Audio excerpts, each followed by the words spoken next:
Good morning, good afternoon, good evening, folks. Michael Zuber, one rental at a time, back with his good friend, Matt, the lumberjack landlord. How you doing, sir? It's super awesome. Excited to carry this number 3 topic because we do hear about it in our chats and Yeah.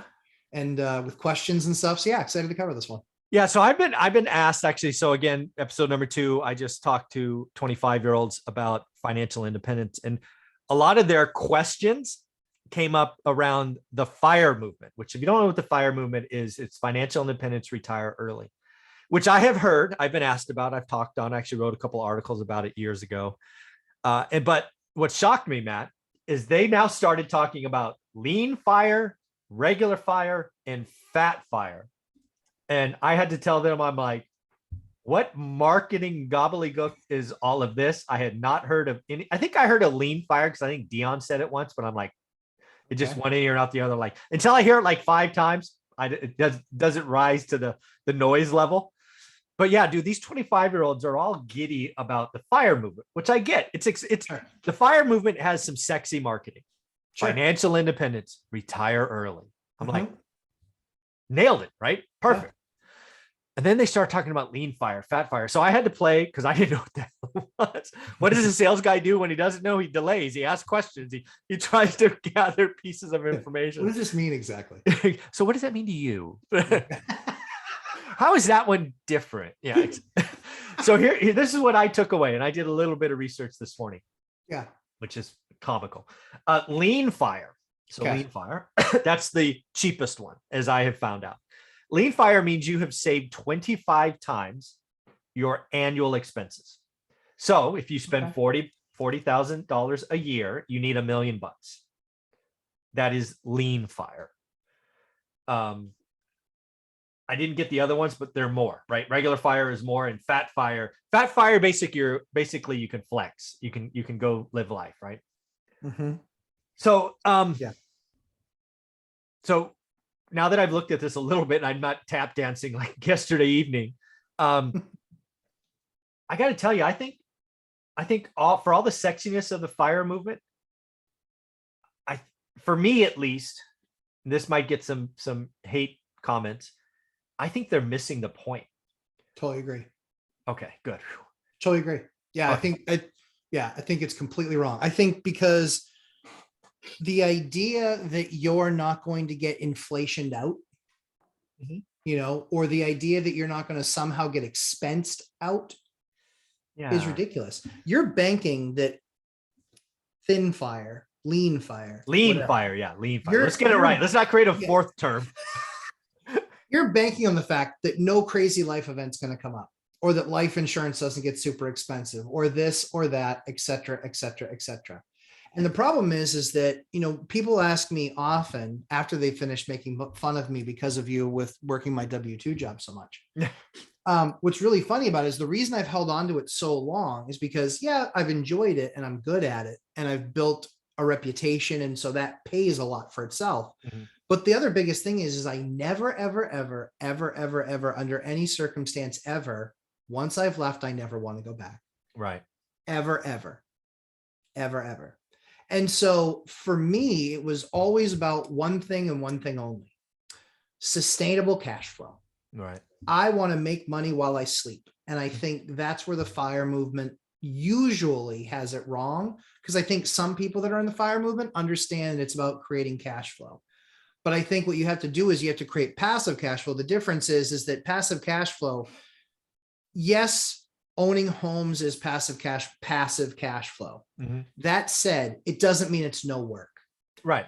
But it's unlike a lot of the other ideas where, yes, you're doing something you love, but if you don't show up in your art studio, right, or if you don't show up in your glass blowing studio, you're not making any money. You haven't made product to sell it.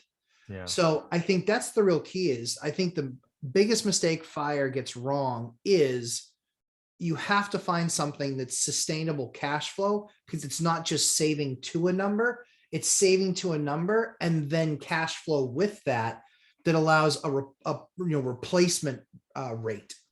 Yeah, the replenishment rate. That is all kind of nailed it. The one for me that it just, and again, folks, I read about this morning after being asked questions that I knew nothing about it. So let's realize my my depth of understanding is this much. Yeah.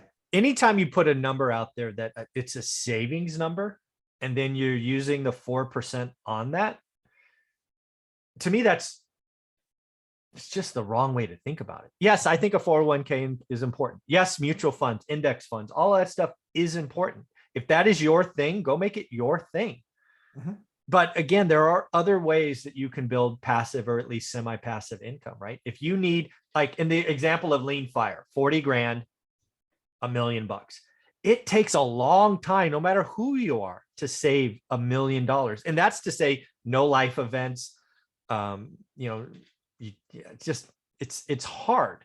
What if instead you found a way to make $1,000 a month doing something else, and now you only need 28 grand times 4? That's right. Right. That's So, right. or you got half of it covered.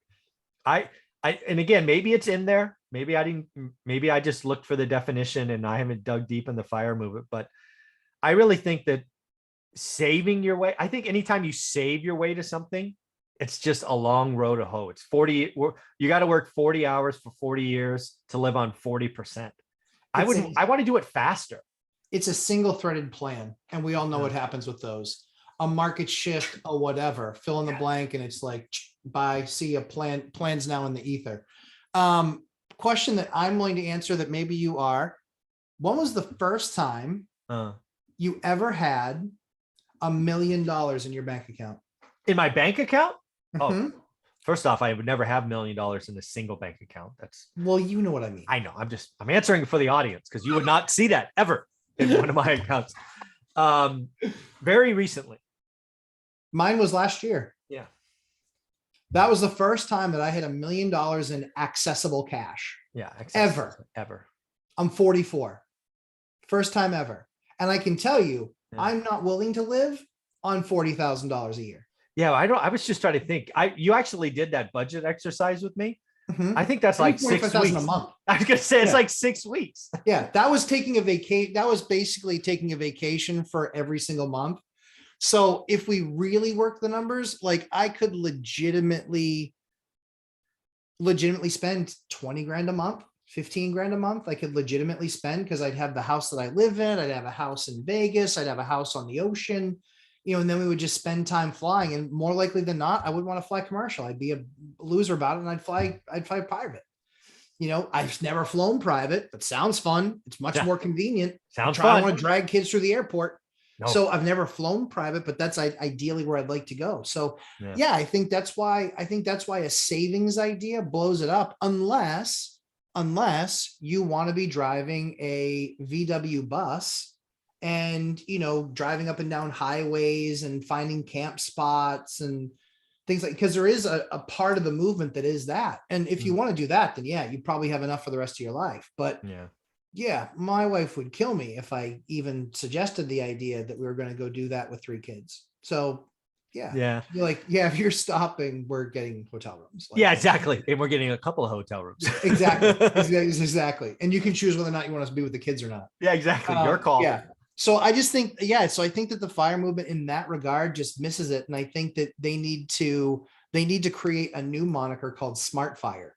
Okay. Because Smart FIRE would be actually having that plan, having that money that's sitting there, but also having some sort of a realistic replenishment strategy. Yeah. You have to have a replenishment, especially so you're retired, you're not working. What is your healthcare? Yeah. Something simple like that. Your most expensive expense, I'd be willing to bet you now, is healthcare. $2,000 a month. Yep. Exactly. Now I have platinum coverage and whiz bang, blah, blah, blah. But still, I had no idea it was gonna be that expensive. That's you and your wife though. Yeah, it is. Add kids. No thanks. Like being 45, right? Like that's what we're talking about, being retired at 45-ish. Yeah. People are going to have kids. They're still going to likely be on insurance. Yeah. So enjoy that family plan, because that's probably going to run you $3 grand a month. Well, if you're spending 3, you better be making 4.5 or 5. Yeah, I like the idea of Smart FIRE. Maybe it's out there, but I would love to, for me, the FIRE movement would be really cool if you did something like this. You figure out what you need to live on a year. I'm fine with that, right? 40 grand in this example. What I would love to see is, hey, half of that is made up by some passive income from somewhere, and maybe the other half comes from your savings, right? I could live with something like that. And then the I don't know, whatever is better than Smart FIRE. If you can have side income be your whole 40 grand and then you live on the extras for the nice things, Yeah. I think that would be, again, I love the fire movement. The fire movement is cool because it's easy. It's sexy. Everybody gets it. Everybody wants it. Nobody wants to work forever and not retire. So financial independence, retire early. Let's do it. But to me, it's not only about saving and living like a miser forever. You got to enjoy life, smell the roses. And for me, it's not, hey, I'm going to live on 40% or 4% of whatever my 401k is. I think if you got half your money from side hustles and then the other half, I think life would be so much better. Yeah. You won't ever find me recycling urine for drinking water.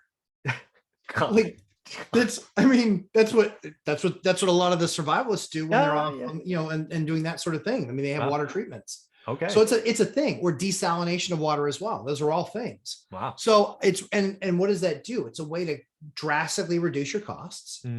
But I will always want really fresh water. Yeah. Fresh water, please. You like bubbles water in your water?